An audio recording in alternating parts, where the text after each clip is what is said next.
right, welcome to Creator Hardware, and today we're talking about sound treating your studio.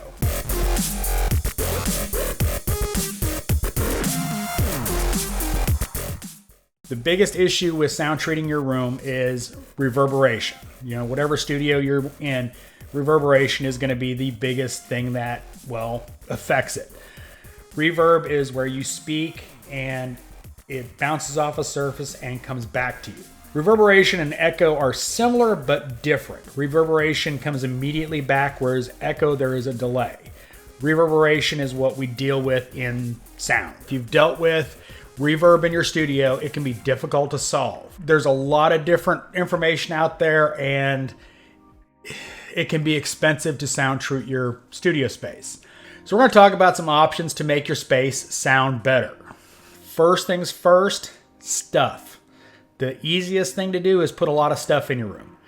The more stuff, the more surfaces sound has to reflect off of and get diffused. If you see a lot of stuff behind me, that's because I don't have any sound treatment in here. I'm merely speaking in the space that it is.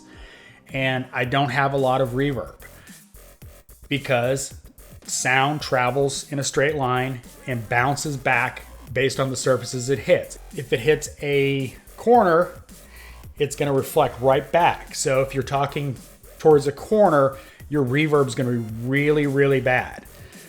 So first things first, if you've got any type of solid type of floor, put down an area rug.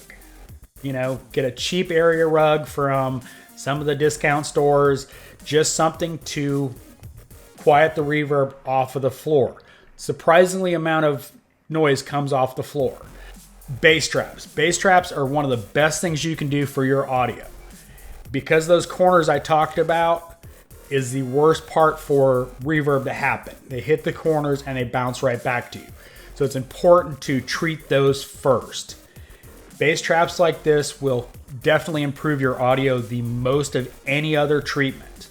Now you do have the option of doing these kind of acoustic panels in the corner. Mount them, just lay them against the wall.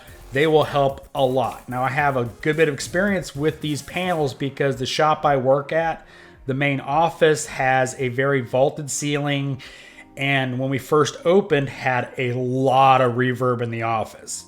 I mean, it was uncomfortable how much reverb we had. And we installed those up top and it cut the reverb considerably. You can also mount these in the room as well to help with reverb. But they're a good cheap option for bass traps as well because, well, you can put them in the corner too. These kind of bass traps are mediocre at best, but they're better than nothing. All right, let's talk acoustic panels. Now, this is probably one of the most overused sound treatment out there. Now I'm using Elgato's wave panels just because it makes a nice graphic to show on the screen. But any of these kind of acoustic panels are usually way overused and can make your sound actually sound worse because you deaden the sound too much and then your voice sounds flat. So it's important not to go stupid with these panels. You know, they're not cheap. After you get done doing the bass traps, you can do this in stages. You don't have to do it all at once. You can add the bass traps and then add acoustic panels to treat as needed, or regular acoustic panels like this. What you want to do with these acoustic panels is put them on surfaces where the noise is reflected the most. So usually in front of you where you speak, towards the direction you speak, and then behind you. But you don't want to, you know, wallpaper your wall with these because it will sound horrible. If you're not doing a very vocal style right up against a XLR microphone, it's probably going to sound pretty trash. So be careful how much sound deadening you use because it will affect your overall sound. You may also need, depending on your application, depending on the room you're filming in, you may need some acoustic panels above you. Depending on the height of your roof, how close it is to you and you're speaking, you may actually need to put acoustic panels on your roof to prevent reverb off the ceiling as well. The thing about acoustic treatment is do it in pieces. You don't have to spend, $5,000 acoustically treating your room all at once.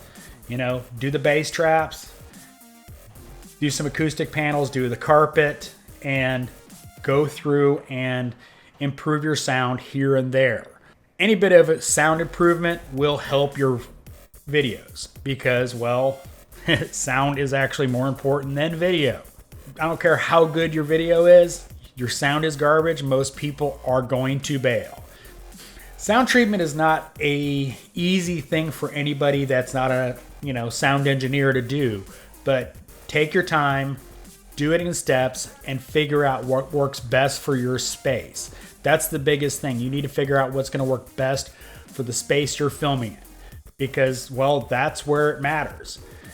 My office is different than your office. Your studio might be, really low ceilings and, hardwood floors. And so you've got to account for all of that.